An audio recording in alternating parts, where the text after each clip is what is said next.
Bonjour tout le monde et bienvenue sur MiniPDLV pour cette dernière vidéo de 2023. Aujourd'hui, on va parler d'une légende allemande, la Porsche 911 SC de 1978. Une miniature réalisée par Solido à l'échelle 18ème, pour laquelle j'ai plusieurs choses à dire. Comme d'habitude, cette vidéo se déroule en 3 parties. Première partie, découverte en musique. Deuxième partie, on parle un petit peu de l'histoire de la 911 SC. Troisième partie, on décortique cette miniature Solido superbement configurée. Comme d'hab, on commence en musique et c'est parti.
Je vous l'évoquais en introduction, voici donc une Porsche 911 SC de 1978.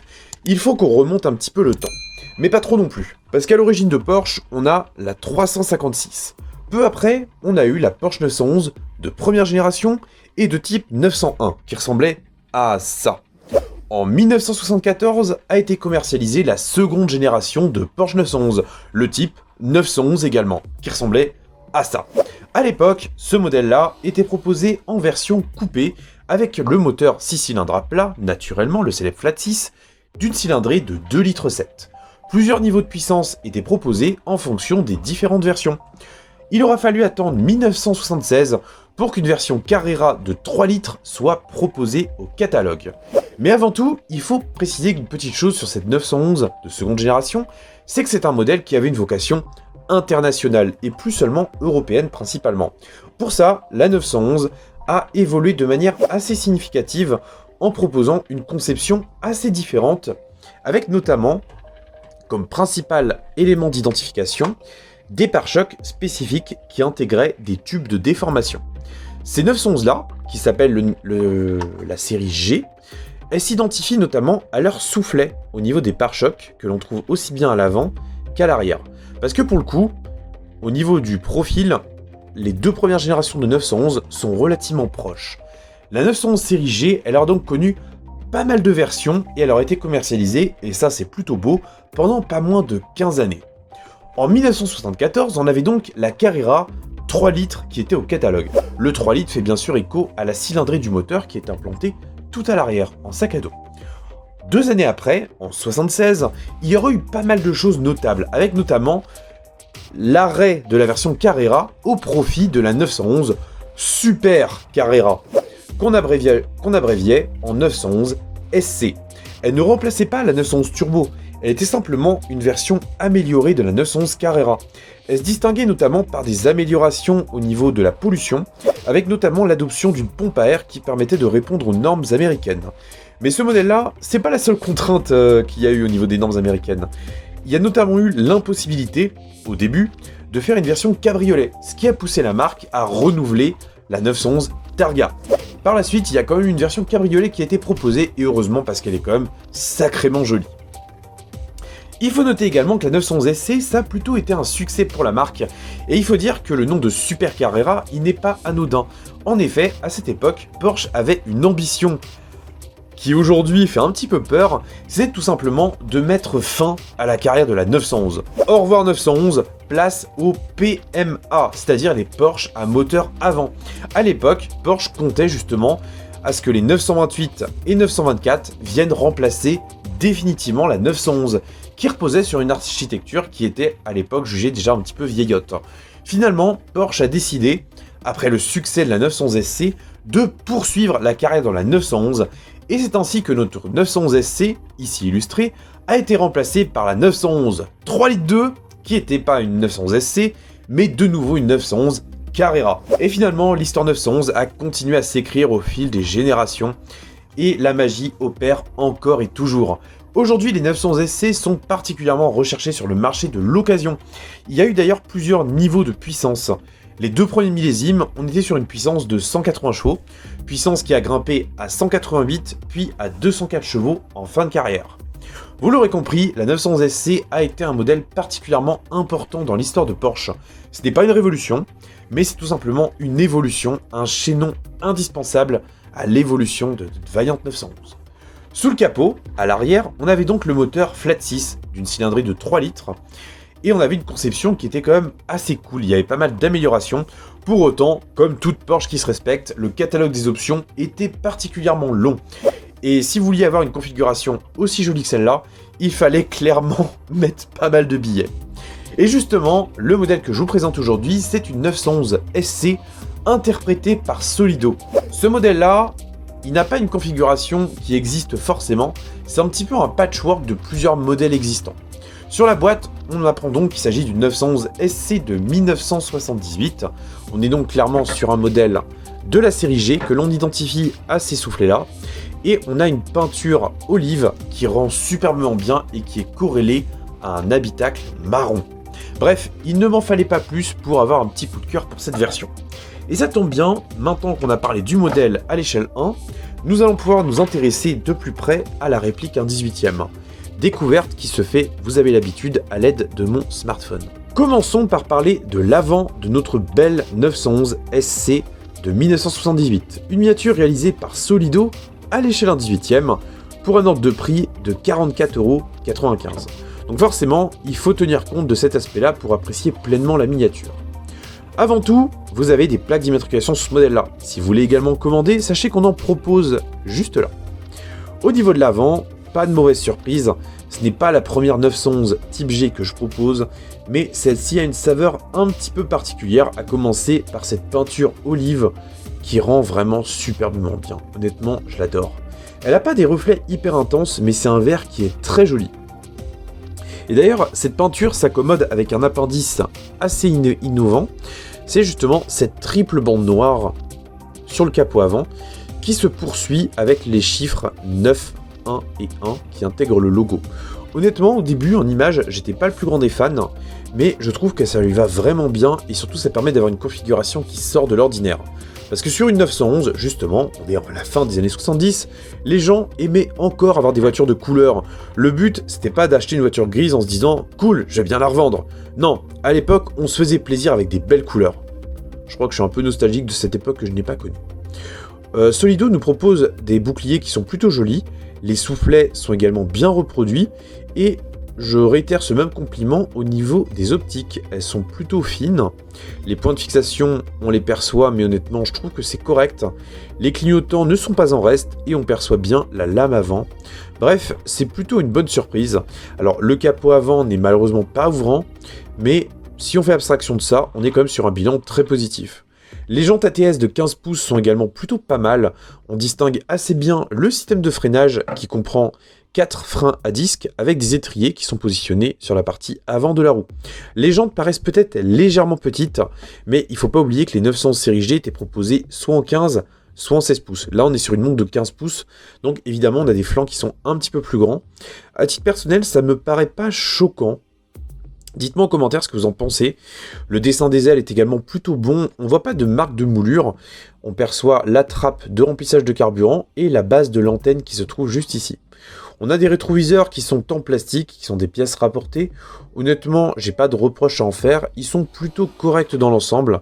Les portes sont les uniques ouvrants de cette miniature. Les ajustements sont globalement bons, même si le jour est un petit peu plus important à ce niveau-là. Ça arrive fréquemment avec les Solido. Et quand on a des couleurs qui sont plutôt claires ou intermédiaires comme ici, ça se perçoit un petit peu plus. Bon, rien de dramatique en soi. Pour l'ordre de prix, c'est largement acceptable. Poignées de porte qui sont en plastique noir et qui sont plutôt bien rapportées. Le vitrage, c'est également le cas. On a des vitres qui sont solides et qui sont plutôt fidèles. Au niveau des roues arrière, on a bien sûr des pneus qui sont plus larges et ça rend assez bien. Les jantes sont, tout comme à l'avant, elles sont plutôt fidèles. Les vitres de custode sont plutôt cool et les reflets que prend cette miniature-là sont relativement corrects. Au niveau de l'arrière, on découvre une unique sortie d'échappement. Les versions turbo en avaient deux. Et surtout, on perçoit le bandeau lumineux qui intègre les optiques, les clignotants et également un bandeau réfléchissant qui fait la liaison entre les deux optiques arrière. Sur ce modèle-là, on a le logo Carrera qui apparaît. Alors, dans les faits, je pense qu'on est plus sur une 911 SC. Est-ce qu'elles étaient siglées Carrera? Honnêtement, là j'ai un petit trou de mémoire. Si vous avez la réponse, dites-moi en commentaire. Au niveau de l'arrière, on distingue également la grille de refroidissement qui est plutôt pas mal faite. J'aurais aimé en fait avoir des petits écussons. Ça aurait été la petite touche finale du modèle. Ça aurait été vraiment cool. Les lignes de dégivrage apparaissent assez nettement à l'arrière. En revanche, pas d'essuie-glace arrière. Celui-ci était en option sur les 911 série G. On perçoit également des petits bumpers à l'arrière qui permettaient d'amortir les chocs. Toujours dans le respect des normes américaines, plaque d'immatriculation qui est, comme pour celle de l'avant, rapportée par mes soins. Et globalement, voilà, on est sur une miniature qui présente vraiment bien. J'aime beaucoup la ligne de cette 911. On est sur une ligne qu'on appelle de type fastback, c'est-à-dire une ligne fuyante qui s'achève au niveau du pare-choc arrière. Vraiment, Porsche, depuis le lancement de la première génération de 911, ils ont toujours conservé cette silhouette de fastback. Personnellement, je l'aime vraiment beaucoup. Et je trouve qu'elle donne vraiment toute son identité à la 911. D'ailleurs, les 911 de type 992, qui sont l'actuelle génération commercialisée, coucou, elles conservent justement cette même silhouette, ce qui en fait un véritable gimmick et clairement une marque identitaire pour la 911. Bon, maintenant, passons à l'habitacle de notre 911. Mais avant, je m'aperçois que j'ai omis de vous parler des sous-bassements. Alors, au niveau des sous-bassements, c'est relativement basique. Le logo Solido apparaît là, les fixations des vis apparaissent là, et on a la dénomination du modèle qui est ici. On trouve bien sûr le moteur qui est implanté à l'arrière, et les 6 cylindres sont à plat, ce qui fait qu'on a les cylindres qui partent des deux côtés, et une unique sortie d'échappement. Bon, clairement au niveau des sous-bassements, c'est pas exceptionnel, mais ça fait le travail, donc on ne va pas s'en plaindre. Passons maintenant aux ouvrants. Donc on s'arme de ce petit outil-là, qui n'est pas fourni avec ce modèle-là, mais que vous avez dans beaucoup d'autres modèles Solido. Je vous conseille parce que ça permet d'ouvrir les miniatures sans les altérer, ce qui est plutôt une bonne chose. On a des charnières qui s'ouvrent assez bien, et des charnières qui ne sont pas grossières. L'axe de rotation est situé légèrement dans les ailes, ce qui donne un bon niveau de réalisme. Et là, où la magie opère, c'est qu'on a un superbe intérieur crème, limite marron clair. Vraiment, je le trouve magnifique, j'adore les intérieurs colorés. Et au niveau de l'habitacle, on découvre le volant à 3 branches qui est propre au 911 de la série G. Et autre gimmick des 911, on a bien sûr les fonds de compteur qui sont imprimés et qui sont au nombre de 5. Encore une fois, toutes les 911 ont cet appendice. On distingue également qu'on a les 3 pédales au sol, qu'on a un levier de vitesse qui est plutôt pas trop mal. On a également des sièges qui sont corrects dans l'ensemble. Ils n'ont pas une finition exceptionnelle, mais le rendu qu'ils ont est assez lisse et plutôt fidèle, avec un rendu cuir qui est plutôt bon. On distingue également qu'on a les boucles de ceinture qui apparaissent bien, et qu'à l'arrière, on a cette même rigueur. Alors les places arrière du 911, si vous n'y avez jamais voyagé, c'est véritablement à considérer comme du dépannage absolu. C'est très inconfortable, et surtout à réserver à des enfants. Malgré tout, ça augmente un petit peu la polyvalence de la 911, qui est plutôt pas mal. Et au niveau de l'autre côté, on a une vue un petit peu plus dégagée sur la planche de bord. Alors, c'est pas le plus bel intérieur Solido, mais les 911 de la série G sont relativement basiques. Il n'y a pas énormément d'éléments. Par contre, si vous voulez accroître le réalisme, il y a une modification à faire, c'est celle-là. Cliquez sur la fiche, vous aurez toutes les informations. Pour le reste, c'est clairement une bonne surprise. Vraiment, je suis très content de cette miniature-là. D'ailleurs, j'aurais même aimé, mais bon, là ça aurait été une petite entorse à l'origine, ça aurait été d'avoir des bandes latérales, des bandes 911, voire des bandes Carrera, même si ça aurait été un petit peu anachronique.